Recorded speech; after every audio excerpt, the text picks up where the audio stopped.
I don't believe that Indiana has any chance in this series, but if they do, we're going to have to rethink how we thought about Pascal Siakam. Because so are the Miami Heat. Yeah, Kawhi Leonard is going to get credit for winning a championship without any help, even though this man was at his side, and he was a problem in this series. Like his physicality, even in a game when the Knicks were coming through and it was just knees to the junk. Knees to the junk. We're going to come in knees to the junk.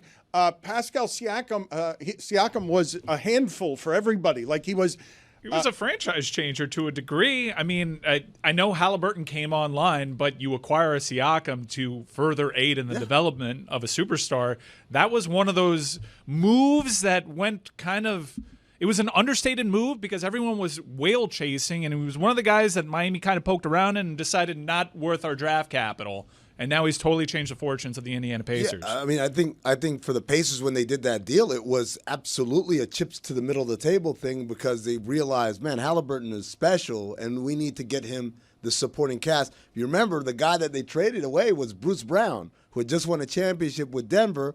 Great role player, but a role player. And Siakam is an all-star caliber player, obviously a former champion, former G League champion. And so he brings that kind of gravitas that they needed to take the program to the next level. Why did you just do former G League champion? I didn't know that about him. Yeah, I didn't either. I didn't know that he was in that grind. The G stands for grind. Him and Fred VanVleet, they won a championship for the Raptors G League team. And a lot of people point to that as like these were the seeds of championship Toronto. All right. And Kawhi. So as we follow the storylines of a season, right, because I do believe that basketball will suffer in this next round from just tropes. Like, I don't want the new thing, small markets, whatever, even though these are two, I believe, interesting stories. And not just that, interesting stories at a time that we spent the entire season talking about Luka, talking about LeBron, talking about Steph, talking about Jason Tatum, talking about Edwards, talking about Ja Morant. Who was going to be next? Who was going to be next? Who was going to be next? Oh, okay. It's going to be Shai Gilgeous-Alexander, and it's going to be a Pacer team that we have to tell the stories about somebody. And the third story in this series is Siakam, is it not? Like, this is how names get made this time of year. I was telling you about where are Tatum's moments. Halliburton got the moments in a series that Nesmith and Siakam won. Halliburton got the moment, the moment. And so I ask this as a serious question. Siakam's already more highly regarded than he was 4 or 5 games ago, correct? Siakam has just made some sort of leap in terms of reputation outside of basketball because we have to fill these storylines with somebody, and Chet Holmgren will be here soon enough, but the Pacers were the surprise. Yeah, the Pacers surprised, and he was the one that was their most consistent player in the conference finals. And that's the other thing about Halliburton, Dan. He had the moment, you could say that. He also had a lot of like disappearing acts within that conference finals, and that's really the reason I think the spread between him and Siakam in terms of winning MVP was that. I think the voters were saying Siakam was the guy that showed up pretty much almost every night, and Halliburton kind of came and went. But in a series that demanded his and Naismith and everything they were doing there physically, I mean, like to bother Brunson. I haven't seen Brunson that bothered all season. This was the wear down of 7 games. This was him being worn down on defense. I don't think Knicks fans recognized Brunson being ground to dust by the sheer physicality of their wing players, of Indiana's wings. I guess it's a form of physicality. What it was Indiana understood that we play fast and they don't. And so if you listen to the way they talk, whether it was Halliburton, whether it was Rick Carlisle, they kept saying it's day 1 of 13. It's day 2. They kept emphasizing that this thing is a marathon in which we sprint every mile, and they can't. They're going to try it, but they can't. And what we saw was in Game 6 in particular, but really this is a cumulative effect, the Knicks just got tired. They could not keep up with the Pacers running after misses. It didn't matter. And then as they got tired, the minutes of the season, the minutes of the year catching up to them, the depth of their rotation versus the Knicks rotation. Although Tom Thibodeau did relent and start playing more of his bench, and what ended up happening in Game 6 is when you're tired, you start making mistakes. The Knicks defense started to suffer greatly because they were tired of making tired mistakes, and then for Brunson, when you see what Nembhard did to him in Game 6, 6 steals for Nembhard, right? Hounding and harassing Brunson.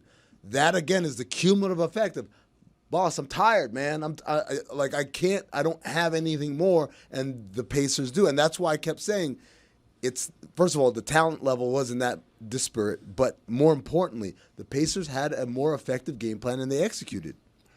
I'm curious whether or not you guys are going to get swept up in the sheer athleticism of what we're talking about, where Chet Holmgren, best rim protector in the league by percentage, identifies as athlete. Doesn't say he plays a position, says athlete is what he plays. He's got that team is youthful, has uncommon swagger, and both styles are fun, and we can say youthful, right? Yeah. Siakam is an elder. He's the wise elder. Miles Turner's also been around for a bit. Yeah, Miles Turner. How about Miles Turner? Yeah. Like, imagine every day hearing your house is going to get foreclosed, and then the bank put it off a little bit more, and then one day you're like, you know what? Not only is it not getting foreclosed, here's some cash. Can I ask you this question? I've always liked Miles Turner as a player, yes, and always Miles Turner is available, and nobody seems to want him, and I don't totally understand. I think he is the perfect whatever. There's an intersection of lines of like value versus desire and stuff, and he is the exact level of good enough for everyone to want, but not good enough to demand the price that they're asking for. And so that equilibrium point is where he lives. Almost getting traded, but not quite. Hold on a second. How does he fit in this series too? Okay, so I'm glad you asked this question, because I came up with this remarkable theory that the Indiana Pacers are really good. It's just that Oklahoma City is literally the same thing, but way better, right? That was like the Panthers with Carolina Hurricanes, not to go hockey. But that's also a recipe for Indiana to steal a couple games. Sure. So it's like Indiana says, we've got a center who blocks shots at the rim, and also he shoots threes.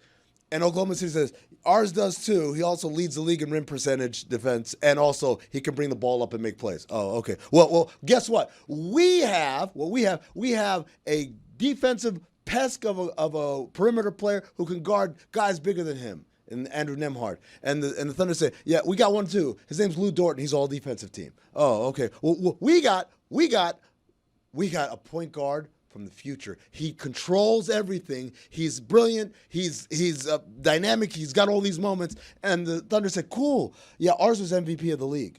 Oh, okay, well, let's talk about benches. We got a white guy who comes off the bench, who's scrappy, who gets into defensively and hits big shots in TJ McConnell. And the Thunder say, cool, we've got NBA champion Alex Caruso. Every level that the Indiana Pacers bring, the Thunder have the same thing. It's just a little bit better than what they have. I'm actually getting more excited for this series. Hearing you describe that, it makes me think it's going to be better than people realize. It's absolutely good from a basketball perspective. Look, and let's all make an agreement. If you don't work for Disney or if you don't work for the NBA, get the out of my face with ratings talk. Why do you care? Why do people, the layperson, care about what it's the going ratings to be are? Very fun basketball. It's amazing basketball. It's going to be fun. Up-tempo. You've got personalities. You've got someone who's very willing to be America's villain in Tyrese Halliburton. You've got 2 excellent coaches. You've got guys on one side who've won a championship and guys on the other side who've won a championship.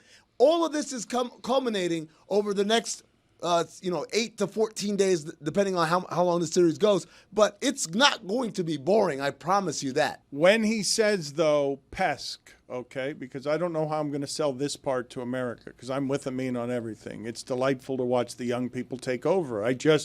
You've heard me say, I think Jokic is the best thing I've ever seen offensively for efficiencies, and I saw OKC hunt him down like hunting dogs. Like it felt like if this is all survival of the fittest, the physically fittest, seeing that team chase down Westbrook and Jokic, that team, because it now wants to be the champion, and Indiana is the same kind of young and hungry as well. But when he says Pesk, It's a good deal better than that for Nembhard, because what I'm telling you is I've not seen Brunson look like that all season, ground down to dust, when it's like, oh, it's not even going to be Neesmith fighting through every screen now. Now it's going to be this guy, Nembhard. So he holds Brunson to 38% and 30% shooting, but he also held Donovan Mitchell to 23% and 16% shooting. Like, it's a little more than Pesk there, what I saw at the end of that game. I saw somebody being discussed as the most beloved Knick ever drown and die at the end because his coach had run the entire team into the ground. They didn't have anything from their bench, and now they're turning the ball over.